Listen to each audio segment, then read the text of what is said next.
Gracias, 6 de la mañana, 21 minutos, y un juez negó la solicitud del abogado de la defensa de las víctimas, Reinaldo Villalba, quien representa al senador Iván Cepeda, de realizar descubrimiento de material probatorio en audiencia preparatoria en contra de Enrique Pardo y Samuel Arturo Sánchez, acusados, recordemos, por los delitos de fraude procesal y soborno a testigos vinculados al expediente del caso del expresidente Álvaro Uribe Vélez y el abogado Diego Cadena. Kalila Peña.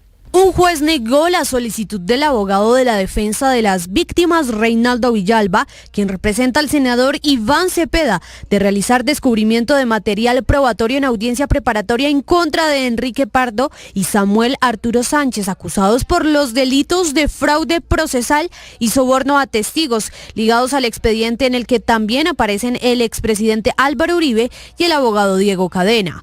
El argumento principal del juez fue que la representación de víctimas como interviniente debía hacer dicha solicitud para descubrir sus pruebas a través de la Fiscalía, ente acusador que ya superó la etapa de revelación en la audiencia de acusación. Sin embargo, el abogado Villalba apeló afirmando que este proceso no pudo realizarse previamente, pues no estaban reconocidos como víctimas. Ahora la decisión quedó en manos del Tribunal Superior de Bogotá. En este caso, Enrique Pardo es acusado de participar en las reuniones sostenidas presuntamente en la cárcel La Picota en febrero de 2018 entre el abogado Diego Cadena y el ex paramilitar Juan Guillermo Monsalve, considerado testigo clave en el proceso. Según el fiscal, Pardo habría presionado a Monsalve para que se retractara de sus señalamientos contra el exmandatario Álvaro Uribe.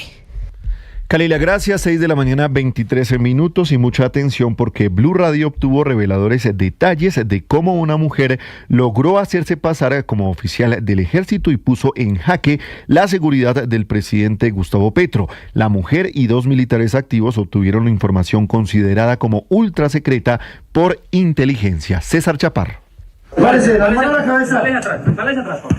La orden que ustedes escuchan se la da un oficial de la Dijín a una capitán falsa del ejército, considerada por inteligencia militar como el cerebro de una red delincuencial que obtuvo bajo un milimétrico espionaje información que habría puesto en jaque la seguridad nacional. A la mujer, en el allanamiento a su casa, le encontraron un arma traumática, según los investigadores, con la que pretendía darle mayor credibilidad a su fachada de oficial, lo que le permitió asistir a importantes reuniones donde se planeaban golpes contra los traficantes de drogas y de armas, especialmente en Bogotá. ¿Cómo ingresó a tan importantes reuniones? ¿Qué información de seguridad nacional obtuvo? ¿Y desde hace cuánto tiempo? De acuerdo con inteligencia militar y la Dijín de la policía, Luisa Fernanda Salgado tenía como cómplice a un mayor activo del ejército que identificaron como Pedronel Cárdenas, quien al momento de ser capturado se desempeñaba como enlace principal entre el ejército de Colombia y la alcaldía mayor de Bogotá. El mayor, según la policía, hace un poco más de un año fue decán de la vicepresidenta Francia Márquez y meses antes hizo parte del batallón de las Fuerzas Especiales Urbanas número 5, de donde cree inteligencia militar,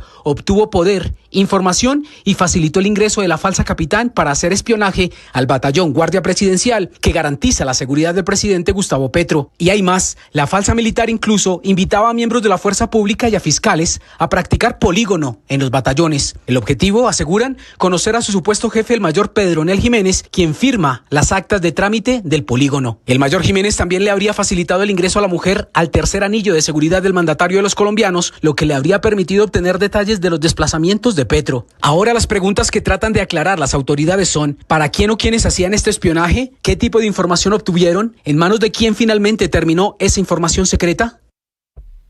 César, gracias, 6 de la mañana, 25 minutos, y en Barranquilla médicos siguen de cerca la evolución de por lo menos 10 pacientes que continúan en cuidados intensivos por la intoxicación de licor adulterado. En medio de esta tragedia, Blue Radio conoció la historia de un visitacrista que utilizó su vehículo como ambulancia para ayudar a varios de ellos, a los que recogió de la calle. José Palma.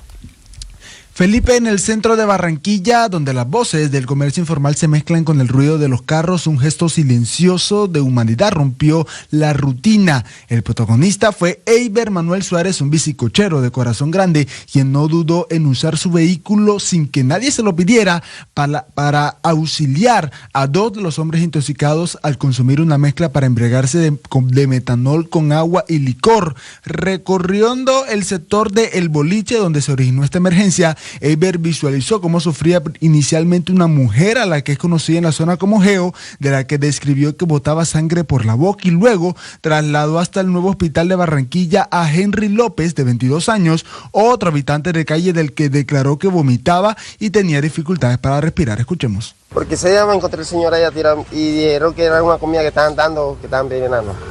Pero resulta y pasa que no era la comida, sino el ron. Ese día llegó un señor con una botellita y tenía patica de cucaracha. Eso está... Eiber conocía a ambas personas desde hace años, pues su labor le permite transitar por este barrio con el bicicoche que le regaló su madre. Sin embargo, asegura que lo motivó a realizar estos gestos es que también tiene un hermano que es habitante de calle. Escuchemos. Bueno, yo lo hago de corazón, no. Si veo una persona por ahí tirada con una botellita y si yo lo muevo, no hace nada, yo me lo traigo. ¿Sí ve? Entonces este coche es mejor que la ambulancia. En las últimas horas, precisamente, Eiber llevó a este hospital al padre de Henry López, quien es otro habitante de calle que no sabía lo que había ocurrido. Desde la Secretaría de Salud de Barranquilla se reportó que al momento cerca de 10 personas siguen bajo cuidados intensivos por este episodio, mientras que uno de ellos tiene pronóstico reservado, Felipe. José, gracias, y cambiamos de tema porque la Defensoría del Pueblo le pidió al Tribunal Administrativo de Cundinamarca anular el nombramiento de Eduardo Montealegre como ministro de Justicia. Según el concepto de la Defensoría, el nombramiento de Montealegre desconoce la ley de cuotas que exige, recordemos, paridad de género en los cargos de máximo nivel decisorio. Sergio Barbosa.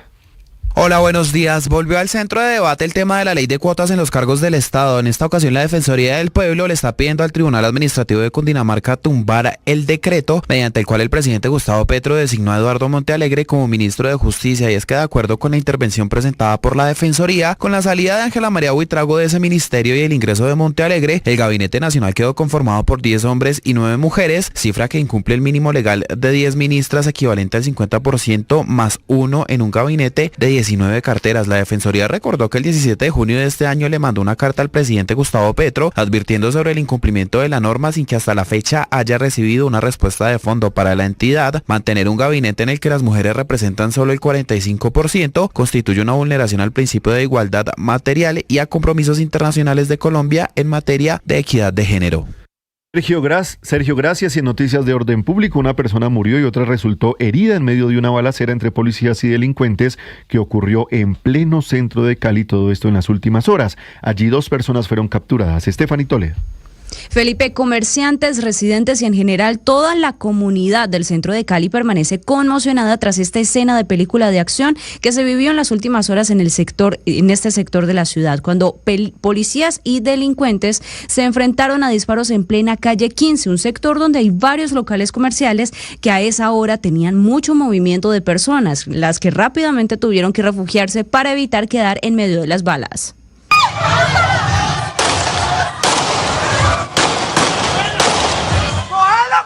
Lo que se conoce hasta el momento es que este cruce de disparos fue resultado de un atentado sicarial. En la balacera un hombre murió y otra persona resultó herida. La reacción de la policía permitió capturar a 2 de los responsables. Justo en los últimos días, el alcalde Alejandro Eder había hecho un llamado ante este incremento de hechos violentos en la ciudad.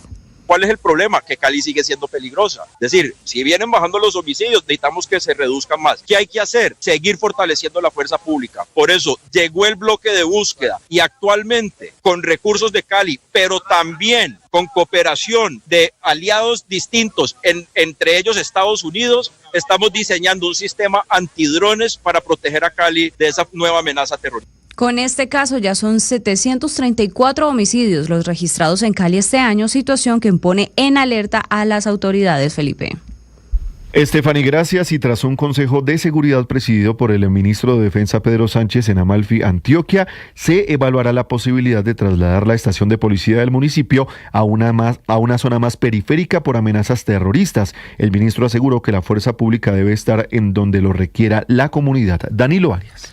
Sí, Felipe, la reciente escalada terrorista por parte del Frente 36 de las disidencias de las FARC en el nordeste de Antioquia, en la que el blanco ha sido especialmente la fuerza pública, ha generado inquietud en autoridades de gobierno, quienes plantean soluciones para evitar hechos que sigan poniendo en riesgo especialmente a la población civil. Precisamente esta preocupación fue expresada por el alcalde de Amalfi, Wilmar Durango, durante el reciente Consejo de Seguridad llevado a cabo en su municipio y presidido por el ministro de Defensa Pedro Sánchez. Allí el mandatario local propuso precisamente trasladar tanto la estación de policía como como la base militar a zonas menos centrales o pobladas de esta localidad. En cambio, habría, según Vélez, como alternativa la presencia de un CAI móvil para igualmente seguir garantizando la presencia de la policía en la zona urbana. Esta fue una propuesta que el ministro Sánchez admitió que se evaluará. No obstante, destacó que no debería ser la solución ideal en Amalfi ni en otros municipios del país bajo amenazas de grupos armados. En otras regiones han dicho lo que pasa es que el riesgo está porque la fuerza pública está allá. Lo que hay que hacer es sacar a los criminales de allí, no a la fuerza pública, porque lo contrario, cuando usted le cierra las puertas a la fuerza pública, se los abre al crimen. La solicitud del alcalde de Amalfi se produce no solo a raíz del atentado, que recordemos dejó 13 policías muertos hace un mes en la vereda de los Toros, sino de los riesgos por artefactos explosivos. Hace una semana fue identificado y neutralizado uno de ellos que pretendía ser detonado justamente en inmediaciones de la estación de policía, mientras que la posible presencia de otro obligó el pasado jueves a la evacuación de una institución educativa en zona urbana. Posteriormente, hay que recordar, se determinó que la caja había generado temor, pues contenía basura, Felipe. Danilo, gracias. 6 de la mañana, 31 minutos, y bajo el cuidado del Instituto Colombiano de Bienestar Familiar fue dejado un adolescente que al parecer intentó asesinar a una persona en Sabana Larga, Atlántico. El menor, según la policía, estaba al servicio de la banda criminal Los Costeños. José Palma. Total rechazo despertó en el Atlántico la instrumentalización de un menor de solo 13 años de edad que, de acuerdo a las autoridades, causó herida de gravedad de un hombre de 39 años quien tuvo que ser remitido hasta un centro asistencial desde el barrio Semilla de Fe, esto en el municipio de Sabana Larga. Informó el coronel John Harvey Peña, comandante del Departamento de Policía Atlántico, que se necesitó todo un operativo para lograr la aprehensión de este niño que ya está al cuidado del Centro Zonal de Bienestar Familiar de este municipio para el restablecimiento de sus derechos. Situación esta que la Policía Nacional rechaza la instrumentalización de niños, niñas y adolescentes en nuestro municipio, y más por actores criminales que utilizan... Al tiempo, Peña sostuvo que el menor al parecer estaba al servicio de la banda Los Costeños bajo un rol de sicario, por lo que en estos momentos avanza una investigación para encontrar a la persona que manejaba la motocicleta en la que se trasladó y al responsable de su reclutamiento. La policía también hizo un llamado urgente a la ciudadanía y a los padres de familia para que trabajen conjuntamente en la prevención de este delito. Felipe. José, gracias. Y tropas del Ejército Nacional rescataron a 2 menores de edad integrantes del ELN que fueron reclutados ilegalmente en Santander. Alex Salamanca.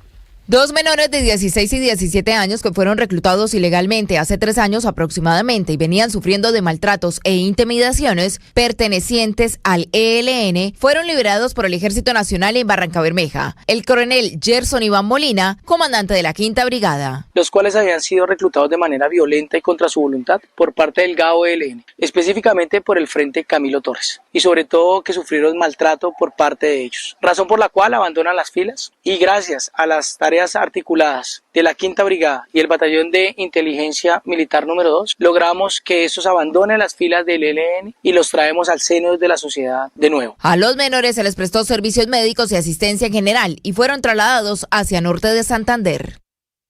Alex, gracias. Y encapuchados dejaron mensajes alusivos a las disidencias de las FARC en las paredes de los salones y baños del edificio de Derecho de la Universidad Nacional, situación que según los profesores y maestros genera pánico y miedo dentro del campus universitario. Nicolás Rodríguez. Hola Felipe, buenos días. En la mañana de este viernes 26 de septiembre, estudiantes y profesores de la Universidad Nacional denunciaron que en algunos baños y salones del edificio de Derecho de la universidad amanecieron pintados varios mensajes alusivos a las FARC. Mensajes como FARC EP, Bloque Jorge Briceño, Gentil Duarte FARC, Bloque Oriental y una frase que dice por la Nueva Colombia amanecieron pintados en varias paredes de la facultad. De acuerdo con la denuncia, que también la hacen llegar desde el Cuerpo de Seguridad del campus, esto sucede después de una manifestación interna en la universidad que estaba programada para la tarde del jueves 25 de septiembre. Ante esto, el representante de los profesores ante la universidad, Diego Torres, afirmó que este tipo de mensajes genera miedo en el campus. En un trino dice lo siguiente: la situación en la Universidad Nacional sede de Bogotá es cada vez más crítica. Es necesario un pronunciamiento firme de las autoridades universitarias en cabeza del rector Leopoldo Múnera. Hay miedo en la comunidad académica y su silencio da pie a malas interpretaciones. Estamos cansados de vivir con miedo. La academia ha sido instrumentalizada y estamos cansados de las justificaciones justificaciones injustificables de la administración. Por estas mismas fotos, Blue Radio se contactó con la universidad, quienes en una respuesta corta afirmaron que al momento no hay ningún pronunciamiento sobre lo sucedido. Y asimismo cabe recordar que al inicio de esta semana el Cuerpo de Seguridad también denunció faltas de garantías para ejercer el control dentro y al ingreso del campus. Esto después de que personas ajenas a la universidad quemaran 2 motocicletas pertenecientes al equipo de seguridad.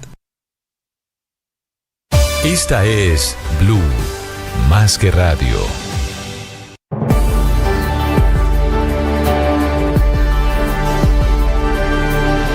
La experiencia espiritual nos da fuerza y nos da ánimo para vivir nuestro día, para hacer de cada jornada una experiencia especial.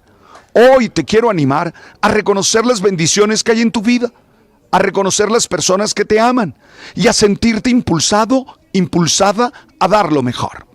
En el oracional, El Man está vivo, nuestra reflexión de hoy es esa: que sea un buen día. Siempre puede serlo. ¡Ánimo! Tú sabes. Después de que el pacto histórico anunciara que no participará en las consultas internas de octubre, el presidente Gustavo Petro dio la instrucción a través de su red social X de que este partido político sí debe participar en estas consultas. Lo hace desde Nueva York antes de asistir a esa marcha pues en contra del primer ministro de Israel, Benjamín Netanyahu. Escribe el presidente Gustavo Petro: el pacto histórico debe ir a consulta popular, es el pueblo el que tiene derecho a elegir sus candidatos o candidatas. Y le responde justamente Daniel Quintero diciendo: junto a otros candidatos estaré inscribiendo mi candidatura a la presidencia de la Registraduría Nacional del Estado Civil. Los que le tengan miedo al pueblo, pone a Daniel Quintero, que no se inscriban, y termina diciendo: el pacto unido. En Blue Radio. A las 6 de la mañana, 37 minutos, hablamos de noticias relacionadas con paz, porque la Procuraduría presentó ante el Congreso el 7º informe de seguimiento al acuerdo de paz. En un documento de 593 páginas, el Ministerio Público señala que hay falencias en la seguridad de la oposición, basado en el magnicidio del senador y precandidato Miguel Uribe Turbay. Sergio Barbosa. Hola, buenos días. La Procuraduría presentó ante el Congreso de la República el 7º informe de seguimiento al acuerdo de paz, y en un extenso documento el Ministerio Público deja entrever las serias falencias y vacíos estructurales en las garantías de seguridad ofrecidas a los partidos y movimientos políticos que se declaran en oposición. Según la Procuraduría, los errores están en la entrega de información fragmentada e incompleta por parte de la Unidad Nacional de Protección y la Fiscalía, sin incluir variables clave como por ejemplo la afiliación política, la pertenencia étnica o el tipo de medidas que deben ser adoptadas ante un evento al riesgo. Y es que las organizaciones apolíticas que fueron consultadas reportaron problemas en el acceso y mantenimiento de esquemas de protección, mientras que otros no recibieron medidas pese a las amenazas. Además, se evidencia una débil capacidad de seguimiento institucional, lo que mantiene espacios de vulnerabilidad para los líderes y militantes de la oposición. Uno de los hechos más graves reseñados en ese informe fue el magnicidio contra el senador Miguel Uribe Turbay en junio de este año, cuando ya se perfilaba como precandidato presidencial. En ese sentido, la Procuraduría calificó este hecho como de alto impacto al poner en evidencia los riesgos que enfrentan quienes ejercen oposición política en el país. Sergio, gracias. Y a través de su 7º informe de seguimiento al acuerdo de paz, la Procuraduría criticó la política de drogas del gobierno del presidente Gustavo Petro por no frenar el aumento de cultivos ilícitos que crecieron un 10% en Colombia en 2025. Señaló que no se ha cumplido el punto 4 del acuerdo de paz y que la falta de acciones concretas fortalece a grupos armados y afecta a comunidades campesinas. Pidió también medidas urgentes para controlar el problema y advirtió que la actual política agrava la inseguridad y violencia relacionadas con el narcotráfico. Cristian Correa. La Procuraduría General de la Nación, en su 7º informe de seguimiento al cumplimiento del acuerdo de paz, cuestionó de manera directa la ineficacia de la política de drogas del gobierno nacional, al señalar que las medidas adoptadas no han logrado contener el crecimiento de los cultivos ilícitos ni la producción de narcóticos. El organismo advirtió que pese a la retórica oficial, los resultados son negativos. El Informe Mundial sobre Drogas 2025 reporta que Colombia concentra 253.000 hectáreas de coca, equivalentes a más de 2/3 del total mundial, con un incremento del 10% frente al 2023. Mientras tanto, en Bolivia el área sembrada se mantuvo estable y en Perú incluso disminuyó, lo que deja en evidencia que el problema no es regional sino particular de Colombia y de falta de efectividad de su política estatal. En sus recomendaciones, el ente de control exigió al Ministerio de Justicia y al Ministerio de Defensa Nacional que pasen de las declaraciones a las acciones inmediatas y concretas para enfrentar el crecimiento de los cultivos. Además, reclamó al Ministerio de Defensa mayor control contundencia en las operaciones de erradicación, siempre respetando los parámetros de la Corte Constitucional. Cristian, gracias. 6:40 a.m. y mucha atención porque ya hay fecha en la cual el exdefensor del pueblo Carlos Camargo se posicionará como nuevo magistrado de la Corte Constitucional. Salima Félix. Felipe, así es. El exdefensor del pueblo Carlos Camargo se posesionará como nuevo magistrado de la Corte Constitucional ante la Sala Plena. El acto será llevado a cabo en el Palacio de Justicia el próximo lunes a las 9 de la mañana y la presidirá Jorge Enrique Ibáñez, presidente del Alto Tribunal. Recordemos que Camargo siguió la línea de otros magistrados que se posesionan ante la Corte y no ante el presidente de la República. Recordemos también que la plenaria del Senado de la República lo eligió el pasado 3 de septiembre con 62 votos para el periodo de 2025-2033 en reemplazo del magistrado José Fernando Reyes. Camargo se impuso en la votación frente a la abogada María Patricia Balanta, quien obtuvo 41 votos. Salima, recordemos también que la sección quinta del tribunal estudiará una demanda que pide anular la elección de Carlos Camargo como magistrado de la Corte Constitucional y el recurso argumenta que su nombramiento viola la ley de cuotas al dejar de una sobrerepresentación masculina del 66% frente a apenas un 33% de mujeres en la sala plena. Hasta el momento van 8 demandas radicadas para buscar tumbar la elección de Carlos Camargo como nuevo magistrado de la Corte Constitucional. A las 6:42 a.m. cambiamos de tema, noticias de la economía, porque Fasecolda, el gremio de las aseguradoras, le está pidiendo al gobierno del presidente Gustavo Petro cumplir su promesa de campaña y reducir el impuesto a la renta para las empresas en Colombia. Marcela Peña.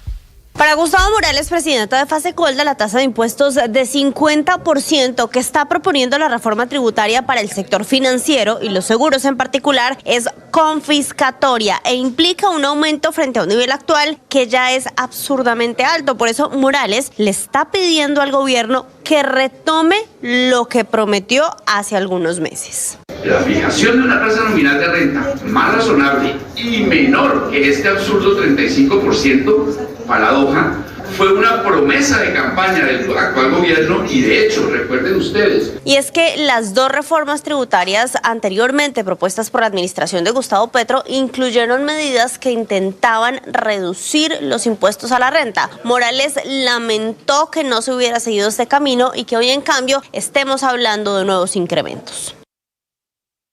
Marcela, gracias. Y en noticias de la salud, el Hospital San José de Bogotá no suspenderá servicios a los afiliados de la nueva EPS.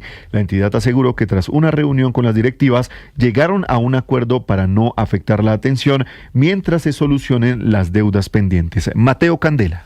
A través de un comunicado, el Hospital San José de Bogotá informó que tras llegar a un acuerdo con las directivas de la nueva EPS, no se suspenderán los servicios a los afiliados de esta entidad en la ciudad de Bogotá. El hecho ocurre luego de que el pasado jueves el hospital informó la terminación del contrato debido a los reiterados incumplimientos en el flujo de recursos por parte de la nueva EPS, lo que venía afectando la operación del hospital y la atención a los usuarios. Sin embargo, con el nuevo acuerdo alcanzado, el hospital confirmó que continuará prestando los servicios de salud y garantizando la atención de los afiliados y beneficiarios del régimen contributivo de la nueva EPS, asegurando así el acceso oportuno a toda la oferta de servicios disponibles en la institución. Cabe mencionar que esto no es un caso aislado, ya que la clínica Chaillot también había anunciado la terminación de su contrato con la nueva EPS debido a los reiterados incumplimientos en los pagos, cuya deuda supera los 95.000 millones de pesos. Mateo, gracias. 6:44 a.m. y el INVIMA decidió extender por 6 meses el plan de contingencia que desde marzo se aplica para agilizar los trámites de registros sanitarios de medicamentos en el país. La medida busca garantizar la continuidad de los procesos y evitar un eventual desabastecimiento. Jessica Gutiérrez. El Instituto Nacional de Vigilancia de Medicamentos y Alimentos, INVIMA, anunció la prórroga por 6 meses del plan de contingencia que desde marzo de este año ha permitido agilizar los trámites relacionados con registros sanitarios de medicamentos. La medida formalizada busca garantizar la continuidad de la gestión regulatoria y evitar riesgos de desabastecimiento de medicamentos en el país. Y es que de acuerdo con la entidad, el plan de contingencia mantendrá activos mecanismos como la mesa técnica, la comunicación electrónica con los fabricantes, la verificación en línea de documentos internacionales y el seguimiento administrativo a los procesos. El propósito central es asegurar la disponibilidad de medicamentos esenciales y poder responder a la alta demanda de solicitudes que ingresan diariamente al sistema.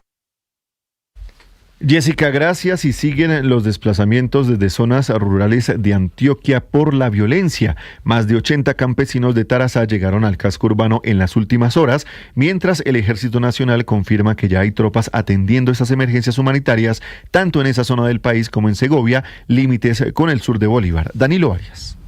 Sí, Felipe, en el municipio de Tarazá se registró el desplazamiento forzado de 28 familias, unas 89 personas, como consecuencia de los combates entre integrantes del Clan del Golfo y el ELN en la vereda de Doradas Altas. Las familias afectadas fueron evacuadas con apoyo de la institución militar hacia los cascos urbanos de Tarazá y Cáceres, donde actualmente reciben atención bajo protocolos establecidos. El comandante encargado del Ejército Nacional, el mayor general Eric Rodríguez Aparicio, confirmó que las tropas ya se encuentran en la zona para garantizar la seguridad. Agregó que este fenómeno no es exclusivo de Tarazá, sino que también afecta al sur de Bolívar y que algunas personas desplazadas se han movilizado hacia municipios como Segovia. Puedo dar parte en este momento, tanto el caso del sur de Bolívar, en Santa Rosa, en las veredas de Santa Rosa, como en Tarazá, ya tenemos tropas tanto de la Brigada 19 en el caso sur de Bolívar, en Tarazá tropas de la Brigada 11 y de la Fuerza de Despliegue Rápido atendiendo esas emergencias y buscando pues a los perpetradores de estas confrontaciones. El alto mando militar explicó que esta situación obedece a la disputa de grupos armados ilegales por el control de economías ilícitas, en especial la explotación de oro en zonas rurales apartadas. El oficial resaltó que el denominado cinturón aurífero, que se extiende desde el sur de Bolívar hasta localidades como San Pablo, Tarazá, Cáceres y El Bagre, es el principal foco de confrontación entre los grupos ilegales debido a la riqueza minera de la región, Felipe. Danilo, gracias. Y el delegado del Gobierno Nacional en el proceso de paz de Buenaventura aseguró que actualmente ninguna de las bandas criminales demuestra una verdadera voluntad de finalizar la violencia en el distrito. Aseguran que con solo comunicados le están mintiendo a la comunidad. Stephanie Toledo. Felipe, en medio de la tensión que se vive en Buenaventura por el recrudecimiento de la guerra entre chotas y espartanos, distintos sectores del distrito le están exigiendo conocer el verdadero estado de la mesa sociojurídica que se adelanta con estas dos bandas criminales. Por esta razón hablamos con Fabio Cardoso, el delegado del Gobierno Nacional en este espacio, quien aseguró que aunque él siempre ha mantenido una disposición para avanzar en el proceso y constantemente tiene comunicación con los voceros de estos grupos, la realidad de los últimos días demuestra que la voluntad de paz de estas bandas únicamente se queda en palabras y comunicados. No, simplemente están mintiendo, no hay sinceridad. Lo que expresan en los comunicados no es lo que está pasando en la calle, es acciones criminales. En la calle lo que está ocurriendo es la muerte en Buenaventura. Hoy Buenaventura está de luto. Entonces, sí es cierto que tienen voluntad de seguir adelante. La única manera de demostrarlo es con hechos, es con compromisos reales. Pero hablar de paz y asesinar gente inocente, eso es un absurdo. Y a ese juego macabro nosotros no queremos sumarnos. En cuanto a la posibilidad de regreso de una tregua entre ambas bandas, el delegado aseguró que siempre fue un acuerdo entre esos dos grupos y Buenaventura no puede estar esperanzada en la paz de los violentos, Felipe.